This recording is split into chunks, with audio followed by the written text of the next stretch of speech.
Miss world పోటీల సందర్భంగా హైదరాబాద్ను మరింత బ్యూటిఫుల్గా రెడీ చేస్తోంది రాష్ట్ర ప్రభుత్వం. ఇందుకోసం దాదాపు ₹1,79,00,000 ప్రత్యేక ఏర్పాట్లు చేయబోతోంది జీహెచ్ఎంసీ. మిస్ వరల్డ్ జరిగే వేదికల ఏరియాలతో పాటు కంటెస్టెంట్స్ వెళ్లే ఆయా ప్రాంతాలలో ప్రత్యేకంగా లైటింగ్ ఏర్పాటు చేయబోతున్నారు.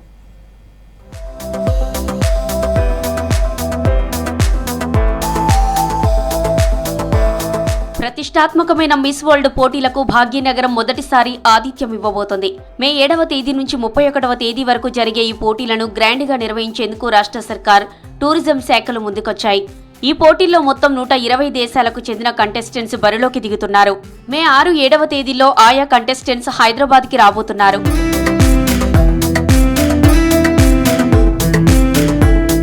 ఆయా దేశాల నుంచి వచ్చే కంటెస్టెంట్స్ ని గ్రాండ్ గా రిసీవ్ చేసుకునేలా ఏర్పాట్లు చేస్తుంది రాష్ట్ర టూరిజం శాఖ.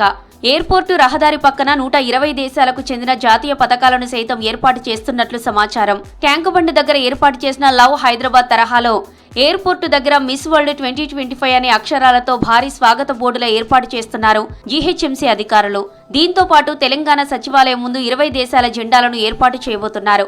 ఇందుకు దాదాపు ₹20,96,900 ఖర్చు అవుతుందని అంచనా వేస్తున్నారు అధికారులు.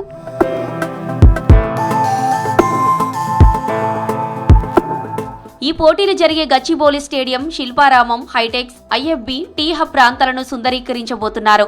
హైటెక్ సిటీ చుట్టుపక్కల ప్రాంతాలతో పాటు చార్మినార్, ట్యాంక్ బండ్, రాష్ట్ర సచివాలయం, దుర్గం చెరువు తదితర ప్రాంతాల్లో థీమాటిక్ లైటింగ్, సెల్ఫీ పాయింట్లు, ఎల్ఈడి విద్యుత్ దీపాలతో ప్రపంచ సుందరి కిరీటం నమూనాలను ఏర్పాటు చేయాలని జీహెచ్ఎంసీ నిర్ణయించింది. దీనికి సంబంధించిన పనులు త్వరలోనే స్టార్ట్ చేయనున్నారు.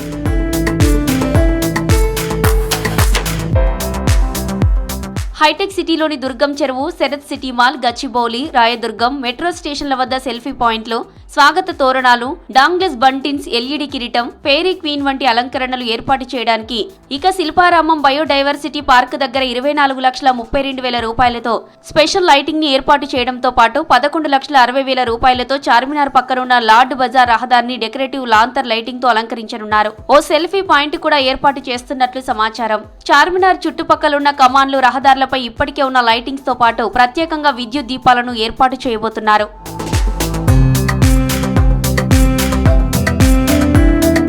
ట్యాంకు బండపై ₹42,48,000 కండ్లు మిరుమిట్లు గొలిపేలా ప్రత్యేకంగా రంగురంగుల విద్యుత్ దీపాలతో తోరణాలు ఏర్పాటు చేయబోతున్నారు. Tank bund, KBR park, Ameerpet, Jubilee Hills metro station, NTR Marg, people plaza వద్ద మరో ₹33,86,000 ఎల్ఈడి లైట్లను ఏర్పాటు చేయబోతున్నారు.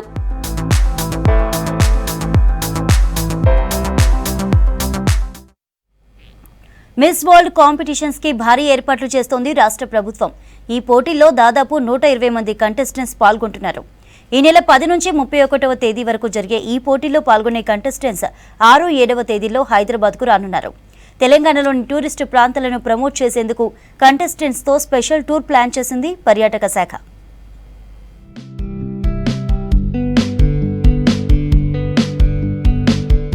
Miss World mega beauty contest ఓ స్పెషల్ ఈవెంట్ 72వ ఎడిషన్ హైదరాబాద్ లో జరగబోతోంది. 25 రోజులు జరిగే ఈ పోటీల్లో 120 దేశాల నుంచి కంటెస్టెంట్స్, వారి ప్రతినిధులు, అంతర్జాతీయ మీడియా ప్రతినిధులు, డెలిగేట్స్ హైదరాబాద్ కి రానున్నారు. ఇందుకోసం రాష్ట్ర ప్రభుత్వం భారీ ఏర్పాట్లు చేస్తోంది. విదేశీ అతిథులకు ఎలాంటి లోటు రాకుండా జాగ్రత్తలు తీసుకుంటోంది టూరిజం శాఖ. మే 6, 7వ తేదీల్లో విదేశీయులకు చెందిన కంటెస్టెంట్స్ హైదరాబాద్ కి రానున్నారు. వీరిని శంషాబాద్ ఎయిర్పోర్ట్ లో తెలంగాణ సంస్కృతి, సాంప్రదాయాలు ఉట్టిపడేలా రిసీవ్ చేసుకోనుంది రాష్ట్ర టూరిజం శాఖ. మే 10వ తేదీ సాయంత్రం 6:30కు గచ్చిబౌలి ఇండోర్ స్టేడియంలో గ్రాండ్ గా ఓపెనింగ్ సెరమనీ జరగనుంది. అతిథులకు 13వ తేదీన చౌమహల్ లాల్ ప్యాలెస్ లో మ్యూజికల్ కాన్సర్ట్, డిన్నర్ కార్యక్రమం ఏర్పాటు చేస్తుంది టూరిజం డిపార్ట్మెంట్. మిస్ వరల్డ్ పోటీలంటే యావత్ ప్రపంచం అటెన్షన్ అంతా హైదరాబాద్ పైనే ఉంటుంది. Ramoji film city, Charminar, Laad Bazaar, secretariat, tank Bund, శిల్పారామంతో పాటు పోచంపల్లి, వరంగల్, నాగార్జున సాగర్, నేలకొండపల్లి, రామప్ప లాంటి ప్రాంతాలలో పర్యటించనున్నారు. యాదగిరిగుట్ట, వేములవాడ, భద్రాచలం, మేడారం, జోగులాంబ లాంటి పుణ్యక్షేత్రాలకు కంటెస్టెంట్స్ ని తీసుకువెళ్లడానికి ఏర్పాట్లు చేస్తున్నారు. చేనేత వస్త్రాలను ప్రమోట్ చేసేందుకు మే 15వ తేదీన పోచంపల్లికి కూడా కొంతమందిని తీసుకువెళ్లనున్నారు. అమ్రాబాద్, కవ్వాల్ టైగర్ రిజర్వ్, అనంతగిరి, లక్నవరం లాంటి టూరిజం డెస్టినేషన్స్ ని చూపించేందుకు ఏర్పాట్లు చేస్తున్నారు అధికారులు. దీంతో టూరిజానికి భారీ బూస్టప్, ప్రమోషన్స్ వచ్చేలా ప్రయత్నాలు చేస్తుంది టూరిజం డిపార్ట్మెంట్. ఈ ప్రాంతాల్లో తెలంగాణ సంస్కృతి ఉట్టిపడేలా కల్చరల్ ఈవెంట్స్ నిర్వహించబోతున్నారు. మే 17న ఎక్స్పీరియం పార్క్ లో నిర్వహించే తెలంగాణ ఫుడ్ ఫెస్టివల్ కి మిస్ వరల్డ్ కంటెస్టెంట్స్ హాజరవ్వనున్నారు. చౌమహలాల్ ప్యాలెస్ లో ఫోటోషూట్ కోసం సీటింగ్ ఏర్పాటు, లైవ్ మ్యూజిక్ కాన్సర్ట్, సూఫీ మ్యూజిక్, కవ్వాలి సంగీత ప్రదర్శన, 20 నిమిషాలు సాంస్కృతిక కార్యక్రమాలు నిర్వహించేలా ప్లాన్ చేసింది రాష్ట్ర టూరిజం శాఖ. వచ్చే అతిథుల కోసం ఆయా దేశాలకు చెందిన వంటకాలతో పాటు నిజాం ఫుడ్, తెలంగాణ రుచులను మెనూలో చేర్చనున్నారు. దీంతో పాటు మెడికల్ టూరిజంలో భాగంగా అపోలో, యశోద, ఏఐజీ హాస్పిటల్స్ ని కూడా విజిట్ చేయబోతున్నారు కంటెస్టెంట్స్. మిస్ వరల్డ్ కంటెస్టెంట్స్ తెలంగాణలో పర్యటించడానికి ఏర్పాట్లు చేస్తుంది రాష్ట్ర ప్రభుత్వం. దీంతో రాష్ట్రంలోని టూరిస్ట్ ప్లేస్లను ప్రపంచానికి తెలిపేలా ప్రయత్నాలు చేస్తున్నారు అధికారులు.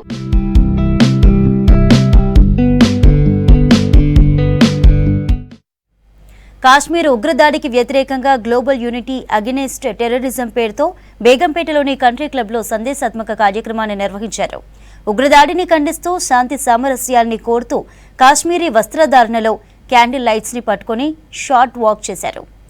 ఇందులో country club CMD Rajeev Reddy army dress లో వాక్ చేశారు.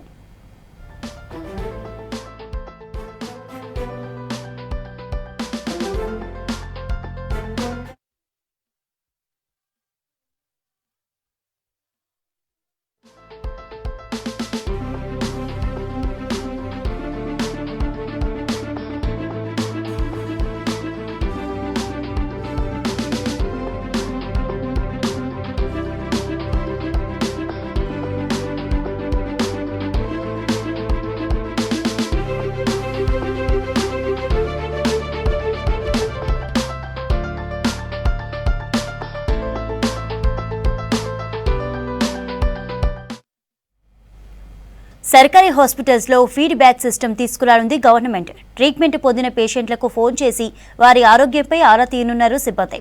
చికిత్సా వసతులు, ఎదురైన మంచి చెడు గురించి అడగనున్నారు. ఫీడ్బ్యాక్ సిస్టమ్ వల్ల సర్కారు ఆసుపత్రులు ప్రైవేటుకు ధీటుగా తయారవుతాయని అంటున్నారు అధికారులు. రోగులకు వసతులు పెరగడంతో పాటు నాణ్యమైన వైద్యం అందుతుందని అంటున్నారు. ప్రభుత్వ ఆసుపత్రుల్లో తీసుకురానున్న ఫీడ్బ్యాక్ సిస్టంపై director of medical education doctor Narendra కుమార్తో మా ప్రతినిధి శ్రీశైలం ఫేస్ టు ఫేస్. ప్రభుత్వ ఆసుపత్రుల్లో ప్రభుత్వం ఫీడ్బ్యాక్ సిస్టమ్ తీసుకురానుంది. రోగులు అందుకున్నటువంటి వైద్య సేవలకు సంబంధించి వాళ్ళకు ఫోన్లు చేసి ఎట్లాంటి వైద్యం అందిందనే అంశాల మీద ఆరా తీసేటువంటి పద్ధతికి శ్రీకారం చుట్టున్నారు. దీనికి సంబంధించినటువంటి అంశాలు ఏంటి, ఆ ఫీడ్బ్యాక్ సిస్టమ్ ఎట్లా ఉండబోతుంది, ఎప్పటి తీసుకురాబోతున్నారు, ఈ అంశాలను డిఎంఈ నరేంద్ర కుమార్ ఉన్నాడు, ఆయన అడిగి తెలుసుకుందాం. సార్, ముందుగా ఫీడ్బ్యాక్ సిస్టమ్ అంటే ఏంటి, ఎట్లా ఉండబోతుంది? మనకి రాష్ట్రంలో మొత్తం 47 ప్రభుత్వ ఆసుపత్రులు ఉన్నాయండి, జీజీహెచ్, గవర్నమెంట్ జనరల్ హాస్పిటల్స్. ఒక ప్రభుత్వ ఆసుపత్రికి ఒక సాధారణ పౌరుడు ఏదైనా అవసరమై వచ్చినప్పుడు వాళ్ళకి ఒక ఫీల్ గుడ్ అపీరెన్స్ అనేది ఇవ్వటానికి ప్రభుత్వం బ్రాండింగ్ ఆఫ్ ది హాస్పిటల్స్ అనే ప్రోగ్రాంతో ముందుకెళ్తుందండి. ఈ ప్రోగ్రాంలో ఒక పేషెంట్ హాస్పిటల్కి వచ్చినప్పుడు ప్రైవేట్ హాస్పిటల్స్లో ఫీలింగ్ ఎట్లా ఉంటుంది అంటే ఒక రిసెప్షన్ ఉండటం, దాని తర్వాత సైనేజ్ బోర్డ్స్ ఉండటం, ఎక్కడెక్కడ ఏ సర్వీసెస్ ఉన్నాయని, ఈ డిపార్ట్మెంట్స్లో రిసెప్షన్ బాగా ఉండటం, అన్ని ఫెసిలిటీస్ అవైలబిలిటీ ఉండేటట్లు చూడటం, అదేవిధంగా టాయిలెట్ ఫెసిలిటీస్ వచ్చిన వాళ్ళకి, రెస్టింగ్ ఫెసిలిటీసు, భోజనం చేసే ఫెసిలిటీసు, వైద్యపరంగా కావలసిన ఇన్ఫ్రాస్ట్రక్చరు, మెడిసిన్స్, ఎక్విప్మెంటు, ఇవన్నీ అవైలబిలిటీ తీసుకుని ఒక ఫీల్ గుడ్ అపీరెన్స్ అనేటటువంటిది ఈ హాస్పిటల్స్లో వచ్చేటట్టు ప్రభుత్వం ముందుకెళ్తుందండి. దీనిలో భాగంగానే ఒక ఫీడ్బ్యాక్ సిస్టమ్ని ఒకటి తీసుకురావాలనే ఆలోచన ఉన్నది. అంటే ఒక పేషెంట్ వచ్చిన తర్వాత ఆయన సర్వీసెస్ ఏ విధంగా ఉన్నాయి అనేది ఒక పేషెంటు ఇస్తే మనకి అది బెస్ట్ ఫీడ్బ్యాక్ సిస్టమ్గా ఉంటుంది. అంటే ఈ ఫీడ్బ్యాక్ సిస్టమ్తో ఆ పేషెంట్లు చెప్పేటువంటి ఏదైతే కంప్లైంట్స్ కానీ లేకపోతే ఫీడ్బ్యాక్ ఏది ఉంటుందో దాని మీద ఆధారపడే మన ఫెసిలిటీస్ డెవలప్ చేసే అవకాశం ఉంటుందో. ఇప్పటికే గవర్నమెంట్ హాస్పిటల్లో ల్యాక్ ఆఫ్ ఇన్ఫర్మేషన్ అనేటువంటి ఒక ఇబ్బంది ఉంది. ఎందుకంటే ఎవరు ఎక్కడికి వెళ్ళాలి లేకపోతే ఎవరు ఏ సమాచారం దొరక్క చాలా ఇబ్బంది పడతారు హాస్పిటల్ వచ్చి నుంచి. ఇదేమన్నా దీనికి ఏమన్నా ఎండ్ ఉండే అవకాశం ఉంటుంది? తప్పకుండా అండి. అదే ఫీల్ గుడ్ అపీరెన్స్ అనేది అతి త్వరలో అతి సత్వరంగా ఇక్కడ సర్వీసెస్ నాకు అందినయి అనే ఫీలింగ్, దీనికోసమే మనం ఈ బ్రాండింగ్ అది హాస్పిటల్స్ అనేది వస్తుంది. అంటే రాగానే మనకు ఒక రిసెప్షను, ఆ రిసెప్షన్లో వాళ్ళు ఏ డిపార్ట్మెంట్కి వెళ్ళాలి, మనకున్న ప్రాబ్లంకి ఏ ఫ్లోర్లో ఉన్నది ఆ డిపార్ట్మెంటు, దాని డైరెక్షన్స్ ఇవ్వటం, సైనేజ్ బోర్డ్స్ ఉండటం, అదేవిధంగా అక్కడికి వెళ్ళిన తర్వాత ఓపీ కార్డ్స్ తీసుకోవటానికి నెంబర్ ఆఫ్ ఓపీ లైన్స్ను పెంచటం, అదేవిధంగా ఒక వైద్యుడు చూసిన తర్వాత ఆయన రాసిన మెడిసిన్స్ తీసుకోవటానికి number of medicine disposal counters పెంచటం. సో ఈ విధంగా ఎక్కడైతే ఈ ఫీడ్బ్యాక్ వల్ల మనకి ఎక్కడైతే పేషెంట్ అసౌకర్యానికి గురవుతున్నారు, ఎక్కడైతే ట్రీట్మెంట్ డిలే అవుతుంది అనేది మనకి తెలుస్తుంది. వీటితో మనం రెక్టిఫికేషన్ మెజర్స్ చేసుకోవటానికి మనం చేసే సిస్టమే కాకుండా ఇంకేమన్నా బెటర్గా చేయగలమా. ఫైనల్గా ఈ ప్రభుత్వం యొక్క లక్ష్యం ఒక ప్రజలకి ప్రభుత్వ వైద్యశాలల మీద నమ్మకం పెంచటం, వాళ్ళలో ఈ వైద్యుల్లో మనోస్థైర్యాన్ని పెంచటం. చూశారు కదా, బ్రాండింగ్ ఆఫ్ హాస్పిటల్స్ అనేటువంటి ప్రోగ్రాంలో ఈ ఫీడ్బ్యాక్ సిస్టమ్ అనేది తీసుకురావమని తొందరలోనే అందుబాటులోకి వస్తుంది. తద్వారా రోగులకు అవసరమైనటువంటి సౌకర్యాలు మెరుగుపరచడంతో పాటు వాళ్ళకు ఉండేటువంటి సమాచార లోపం అనేటువంటి అంశానికి కూడా ఇది లేకుండా చేస్తుందని డిఎంఈ గారు చెప్తున్నారు. కెమెరామెన్ హర్షతో శ్రీశైలం, V6 న్యూస్, హైదరాబాద్. 25 ఏళ్లుగా సేవలు అందిస్తూ అగ్రగామి సంస్థగా హాత్వే ఉందన్నారు రవికాంత్ ప్రవీణ్ కుమార్. మెంటార్ అడ్వైజర్ రవికాంత్ ప్రవీణ్ కుమార్ 57వ పుట్టినరోజును డీడీ కాలనీలోని ఆయన నివాసంలో ఘనంగా నిర్వహించారు. కేక్ కట్ చేయించి శుభాకాంక్షలు తెలిపారు ఎల్సీఓలు, ఎంఎస్ఓలు, డిస్ట్రిబ్యూటర్స్, బ్రాడ్కాస్టర్స్. కేబుల్ ఇండస్ట్రీలో లాస్ట్ కస్టమర్ వరకు సేవలు అందిస్తున్నామని తెలిపారు. హాత్వే సిబ్బంది అహర్నిశలు కృషి చేస్తున్నారని, సర్వీస్లో ఎప్పుడూ ముందుంటారన్నారు ప్రవీణ్ కుమార్.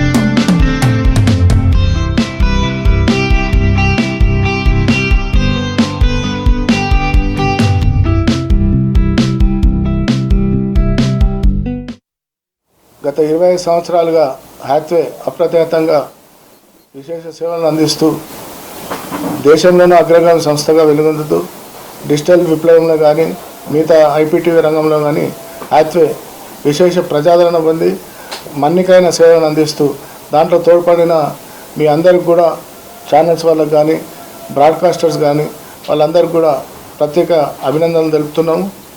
ఈ సంవత్సరం ఇంకా ముందుకు ఈ కరెంట్ ఇయర్లో ఇంకా ఐపీటీవీ విప్లవం ద్వారా ఇంకా విశేషమైన సేవలు అందించాలని చెప్పి మేనేజ్మెంటు యాజమాన్యం నిర్ణయించింది.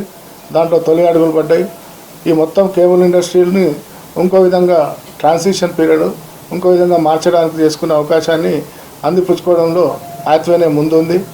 ఈ హాత్వేకు సమర్థించిన ఎల్సీఓలు మా సోదర బంధువులు. ఎల్సీఓలు ఎప్పటికి కూడా మా వ్యాపార భాగస్వాముల కంటే కూడా మా ఆత్మీయ బంధువులుగానే మేము భావిస్తాము. వాళ్ళు ఎల్లప్పుడూ మాకు తోడ్పాటును అందిస్తూ మాతోటి చేయగలిపి ముందుకు తీసుకెళ్ళడానికి వాళ్ళు ఇచ్చిన తోడ్పాటు అనేది ఎప్పటికి కూడా మర్చిపోదగ్గది. అట్లాంటి సేవలు అందించిన వాటి ద్వారానే మేము లాస్ట్ మైల్ ఎండ్ కస్టమర్ వరకు కూడా వెళ్ళడానికి మాకు అవకాశం చిక్కింది. దీంట్లో తోడ్పడిన అందరికి కూడా మా ఎక్కడ కూడా అన్ఇంటరప్టెడ్ సర్వీసెస్గా, అంటే రాష్ట్రంలో ఎక్కడ కూడా మాలాంటి సేవలు అందించే మిగతా ఇది కూడా సంస్థ లేదనే విషయంలో చెప్పుకోవడానికి అతిశక్తి కాదు, ఇది వాస్తవము. ఇది ప్రజల మన్నన పొందిన కంపెనీ, దీంట్లో ప్రజల భాగస్వామ్యం ఉంది. దీంట్లో మా సిబ్బంది కూడా ఆర్నిషలు ఎటువంటి ఇది లేకుండా ప్రలోభాలకు కానీ ఇంకో దానికి కానీ లోపడకుండా ఎప్పటికి కూడా సర్వీస్లో మేము ముందుంటామనే విషయం ప్రూవ్ చేయడానికి ఎన్నో ఉదాహరణలు మనం తీసుకోవచ్చు. ఇట్లాంటి దీన్ని మేము ఇచ్చేయడానికి నన్ను గత 20 సంవత్సరాలుగా ఈ కంపెనీకి అసోసియేట్గా ఉండి దీంట్లో నేను పనిచేయడాన్ని ఒక భాగ్యంగా భావిస్తాను. ఇంకా ముందు కూడా ఇంకా సేవలు అందించే విషయంలో మేము ముందుంటామనే విశేషంగా చెప్తూ, హైదరాబాద్ బంజారా హిల్స్లోని లేబుల్స్ పాప్ అప్ స్పేస్లో D sons Patola handloom exhibition ఏర్పాటు చేశారు. 3 రోజులు జరిగే ఈ ఎగ్జిబిషన్ను సామాజికవేత్త అనన్య ప్రారంభించారు. ఇందులో వివిధ రాష్ట్రాలకు చెందిన పఠాన్ పటోలా, బందాని, బనారస్, కాశ్మీరీ, కంచిపట్టు చీరలు, దుపట్టాలు, 10,000 వస్త్రాలను అందుబాటులో ఉంచామన్నారు ఆర్గనైజర్స్.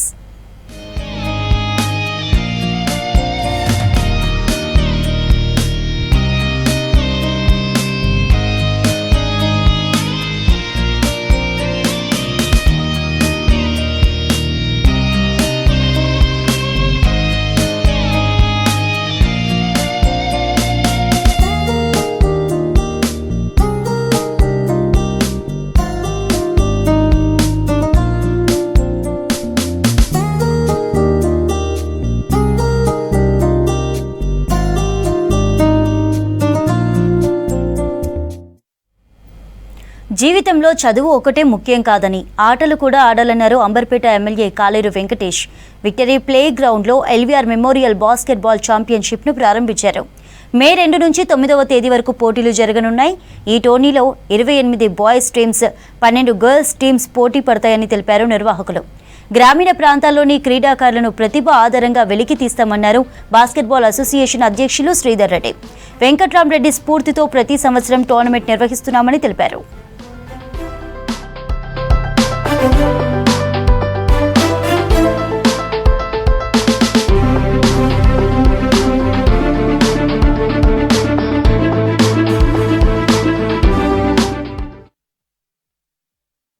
విక్టరీ ప్లే గ్రౌండ్లో స్వర్గీయ ఎల్ వెంకట్రామారెడ్డి గారు ఉమ్మడి ఆంధ్రప్రదేశ్లో 36 సంవత్సరాలు ఒలింపిక్ సంఘానికి సెక్రటరీగా, వాలీబాల్ సంఘానికి సెక్రటరీగా, ఉమ్మడి ఆంధ్రప్రదేశ్లో జరిగినటువంటి నేషనల్ గేమ్స్కి, ఆఫ్రో ఏషియన్ గేమ్స్కి ఆర్గనైజ్ సెక్రటరీగా పనిచేసి కొన్ని వేల మంది క్రీడాకారుల కుటుంబాలకు ఆ రోజు మరి భవిష్యత్తును కల్పించినటువంటి యొక్క వెంకట్రామరెడ్డి గారు ఒక రకంగా ఫాదర్ ఆఫ్ ఇండియన్ స్పోర్ట్స్ అంటారు.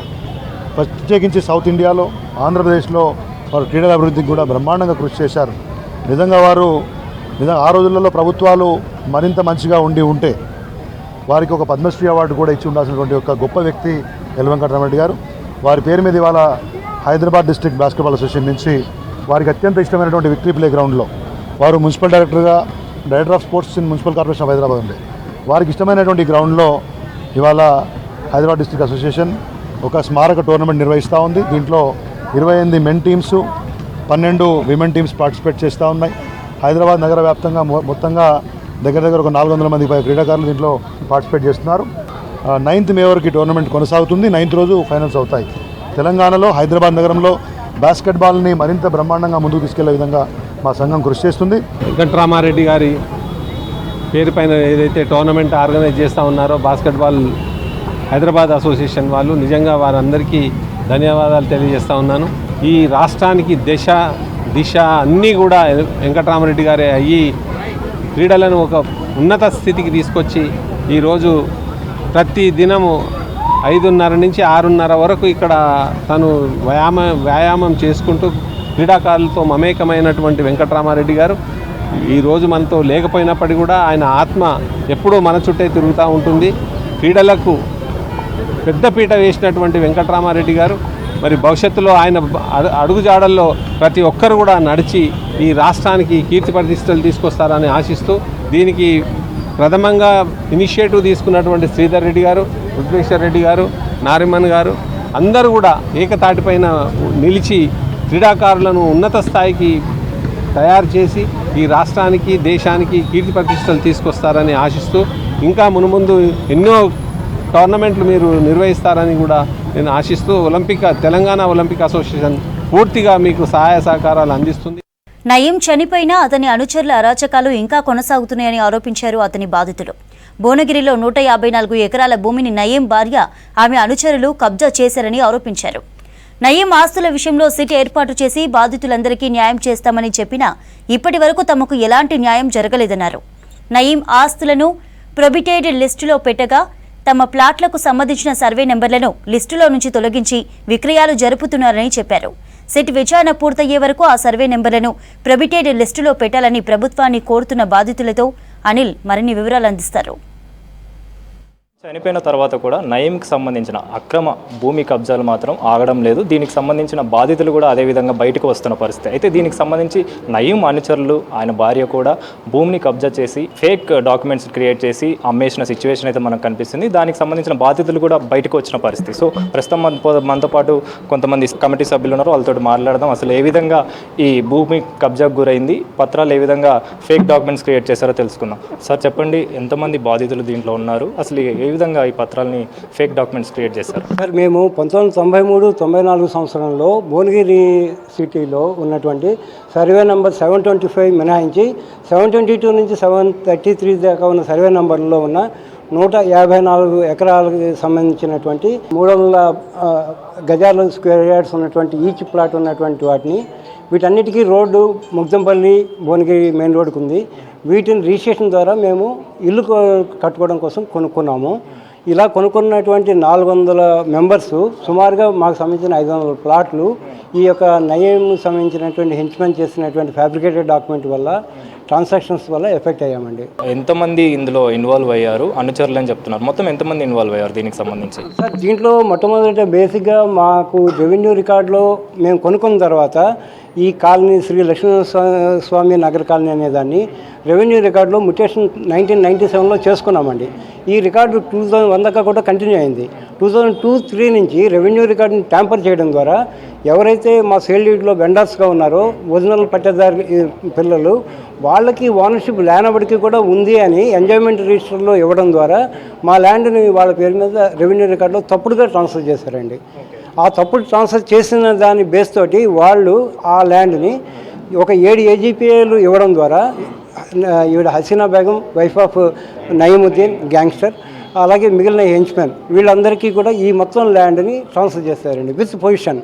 ఆ రోజుని అక్టోబర్ నెలలో 2006లో సింగిల్ డేలో 4.6 crores మొబిలైజ్ చేయడం ద్వారా, క్యాష్ ట్రాన్సాక్షన్ చేయడం ద్వారా ఈ కాంచం శివయ్య, ప్రకాష్ అనేటువంటి ఒరిజినల్ పట్టేదారు పిల్లలకి క్యాష్ వచ్చింది. అదే రకంగా ఈ ల్యాండ్ వాళ్ళకి ట్రాన్స్ఫర్ అయిందండి. అయితే ఈ 21లో ఇచ్చినటువంటి ఆర్డర్ని ఛాలెంజ్ చేస్తూ మా ఎక్స్ పార్టీ వాళ్ళు హైకోర్టుకి వెళ్ళారు సార్, వీఆర్ సబ్సిక్వెంట్ పర్చేజర్స్. దాంట్లో వాళ్ళ క్లెయిమ్ అంతా ఏంటంటే ఈ రెవెన్యూ కోర్టు ఇచ్చిన ఆర్డర్ని ఛాలెంజ్ చేయడం. అయితే ఈ ఒకనొక రిట్ పిటిషన్లో వాళ్ళు విత్డ్రా చేసి వెళ్ళిపోయారు మేము ఇంప్లీడ్ అయితే. ఇంకొక రిట్ పిటిషన్లో ఏమన్నా ఆ రిట్ పిటిషన్ దాని విషయం మాకు తెలీదు. అయితే దాంట్లో వాళ్ళకి ఫేవర్గా ఆర్డర్ తెచ్చుకున్నారండి. మేము దాని మీద రిట్ అప్పీల్ వేసాం హైకోర్టులో. ఆ రిట్ అప్పీల్లో మాకు ఫేవర్గా ఆర్డర్ వచ్చింది సార్. ఎందువల్ల అంటే మేము థర్డ్ పార్టీ, మేము వాళ్ళు చేసుకునే అగ్రిమెంట్లో మేము పార్టీ కాదు కాబట్టి వాళ్ళు చేసుకున్న మా ల్యాండ్ మీద వాళ్ళు చేసుకునేటువంటి ట్రాన్సాక్షన్ చెల్లవు అని చెప్పి ఇచ్చారు సార్. అయితే రెవెన్యూ డిపార్ట్మెంట్ వాళ్ళు ఈ రోజుకి కూడా మా ప్లాట్లకు సంబంధించిన బౌండరీస్ ఫిక్స్ చేసుకోవడానికి, ఈ ప్లాట్ని రిజిస్టర్ చేసుకోవడానికి కోఆపరేట్ చేయట్లేదు. అయితే వాళ్ళు కనుక మా సర్వే నెంబర్ని బౌండరీస్ ఫిక్స్ చేస్తే మా ప్లాట్ని మేము ఐడెంటిఫై చేసుకుంటాం.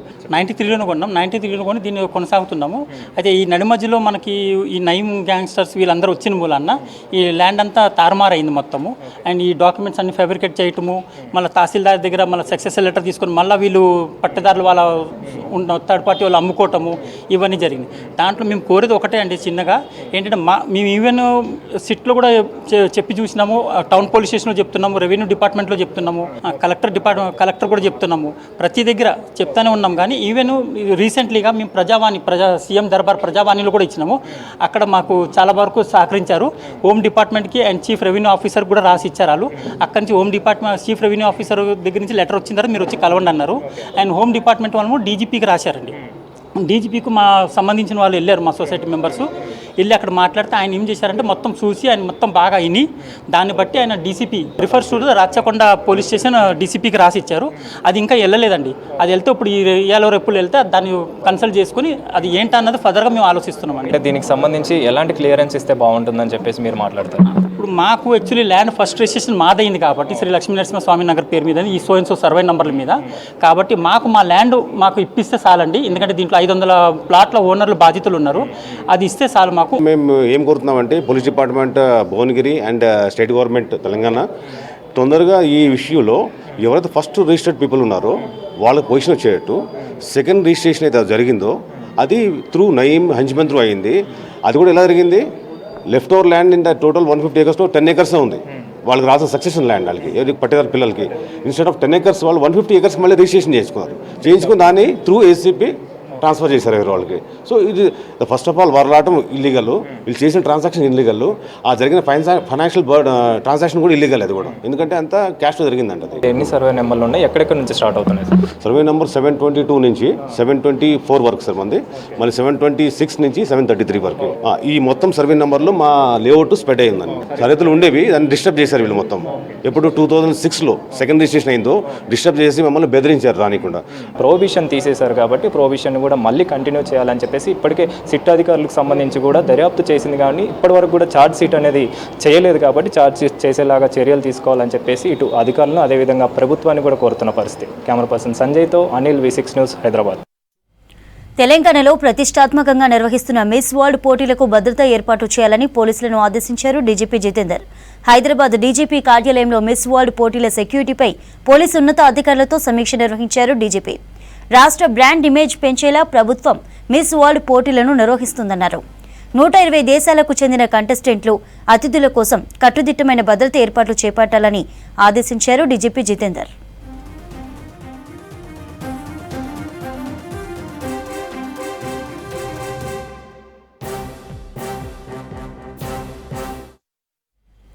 హైదరాబాద్ అంబర్పేటలోని బతుకమ్మ కుంటలో చేస్తున్న అభివృద్ధి పనులను పరిశీలించారు హైడ్రా కమిషనర్ రంగనాథ్.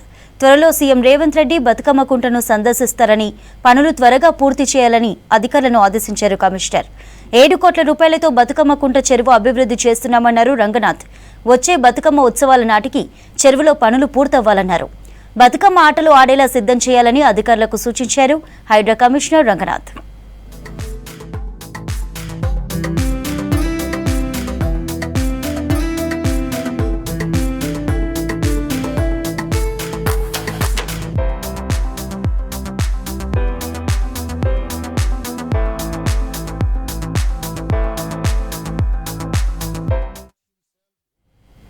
హెక్టార్కు 10 నుంచి 12 క్వింటాళ్లు పండే DRR దాన్ 75 రకాన్ని రూపొందించారు IIRR సైంటిస్టులు. ఈ రకాన్ని 2024 అక్టోబర్ 8న విడుదల చేశామన్నారు శాస్త్రవేత్తలు. సాంబా మసూరి లాంటి రకానికి ఒక కంకికి 150 నుంచి 200 వరకు గింజలు వస్తుండగా DRR దాన్ 75 రకానికి 380 నుంచి 400 గింజలు వస్తున్నాయని చెప్పారు సైంటిస్టులు.